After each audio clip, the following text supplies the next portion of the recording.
Hiroshima নাগাসাকিতে যে bomb ফেলেছিল কারা? আমেরিকা।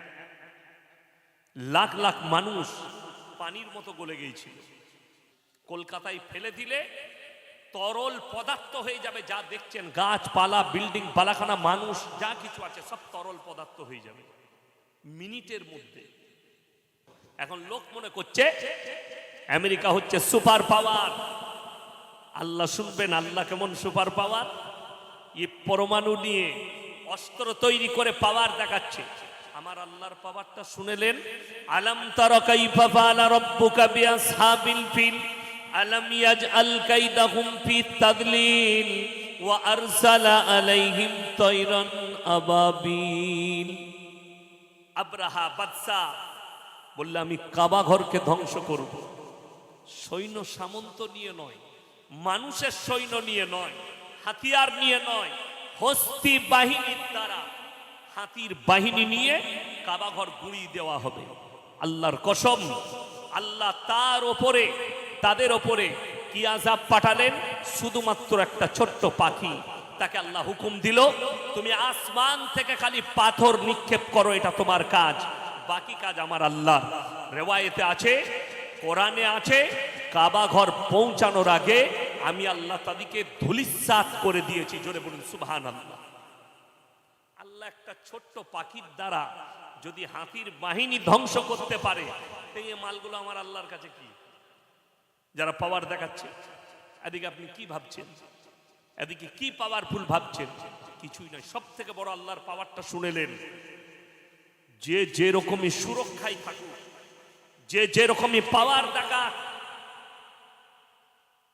আপনারা জানেন পৃথিবীতে একটা ইনজেকশন বিক্রি হচ্ছে, একটা ইনজেকশনের দাম 5 থেকে 10 কোটি টাকা।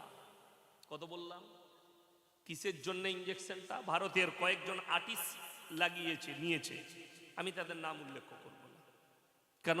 রমজান মাস, ও নাপাক লোকদের নাম মুখে নেওয়া যাবে না। তারা লাগিয়েছে কোথায়? ঠোঁটে। বলছে কেন? বলছে যৌবনটা ধরে রাখা হবে। কি ধরে রাখা হবে? যৌবন। যৌবন মানে শারীরিক যৌবন নয়, গ্লেজ, শরীরের সৌন্দর্যতা, শরীরের চিকেন চাকান দেখে মনে হবে না বুড়ো হয়েছে, এটা ধরে রাখার জন্য। তাদের মধ্যে একজন আর্টিস্ট ওই ইনজেকশন নিয়েছে, বললে অনেক দিন বাঁচবে ইনজেকশন নিলে। তার বয়স 40ও হয়নি, মারা গেছে। কেন জানেন? আল্লাহর কসম, রূহটা কার কবজায়? আল্লাহর কবজায়। এইখানে যারা বসে আছেন, গোটা পৃথিবীতে যত আল্লাহর মখলুক জানদার জীবিত আছে, কেউ আমরা নিজের ইচ্ছায় নয়, আল্লাহর ইচ্ছায় আর আল্লাহর দয়ায় আল্লাহ আমাদেরকে বাঁচিয়ে রেখেছে। এটা সবাই বিশ্বাস রাখবেন তো ইনশাআল্লাহ? হ্যাঁ, এটাই ঈমান।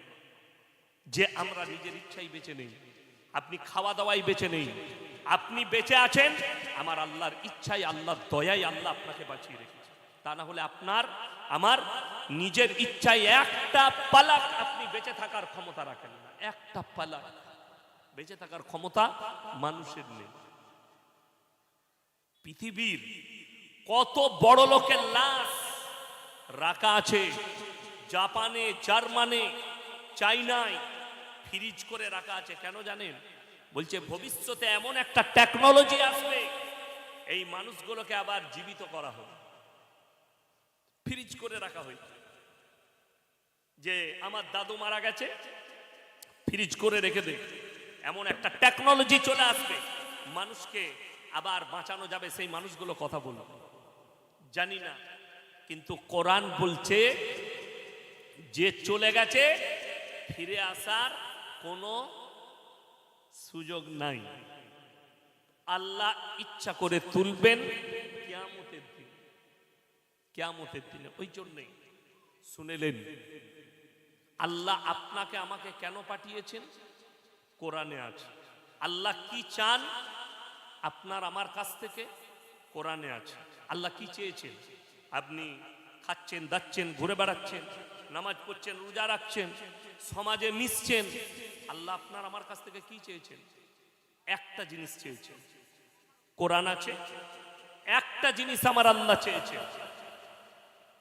ইন্না জাআলনা মা আলাল আরদি জিনাতাল লাহা লিনাবলুয়াহুম আইয়ুকুম আহসানু আমালা। এই যে স্টেজটা দেখছেন ফুল দিয়ে সাজিয়েছে, কিসের জন্য? ভালো লাগার জন্য, তাই না? আমরা জলসা করেছি, স্টেজটা এত সুন্দর সাজিয়েছিলাম, টেবিল দিয়েছিলাম, একটা সাজ করা চেয়ার দিয়েছিলাম সুন্দর লাগার জন্য। খুব সুন্দর লাগছে। কালকে আপনার গ্রামের মানুষ মোবাইলে ইউটিউবে যখন এই জলসাটা দেখবে, ইয়াসিন ভাই এসেছিল, তখন আপনার মনে মনে এটা আমাদের গ্রামের, কত সুন্দর লাগছে স্টেজটা, আপনি বলবেন গর্ব করে। আল্লাহ তাআলা এই গোটা পৃথিবীটা সাজালেন কার জন্য? আল্লাহর কসম, নিজের বান্দার জন্য। জোরে বলুন সুবহানাল্লাহ। বান্দার জন্য। পাহাড় পর্বত, নদ নদী, নালা, দরিয়া, সমুদ্র, যা কিছু দেখছেন সব আল্লাহ সাজিয়েছেন অনলি ফর নিজের বান্দার জন্য, নিজের বান্দাদের জন্য। আল্লাহ কি চেয়েছেন? একটা জিনিস, নেক আমল, সৎ কর্ম, ভালো কাজ। আপনার কাছ থেকে আল্লাহ চেয়েছেন নেক আমলটা চেয়েছেন। এই যে আমরা বলি মানুষ চলে যাচ্ছে, আবার ছেলে জন্ম নিচ্ছে, ঘর দাঁড়িয়ে আছে, জায়গা দাঁড়িয়ে আছে, গাছ দাঁড়িয়ে আছে।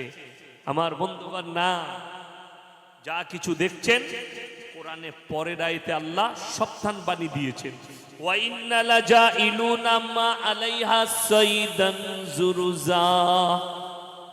আবার এমন একটা দিন আমি তোমাদের চোখের সামনে উপস্থিত করব, যা কিছু দেখছো জুরুজা মানে লেভেল না, বিল্ডিং বালাখানা থাকবে, পাহাড় পর্বত, নদ নদী, নালা, কিছুই থাকবে না। এমন কি এই যে মাঠে একটা ঘাস দেখতে পাচ্ছেন, একটা ঘাস তো দূরের কথা, একটা কীট পতঙ্গ পর্যন্ত পৃথিবীর জমিনে আর কিছুই থাকবে না। সেই দিনটার নাম, এর ব্যাখ্যা বিশ্লেষণ তফসির বলছে, সেই দিনটার নামই হচ্ছে কিয়ামতের দিন, বিচারের দিবস।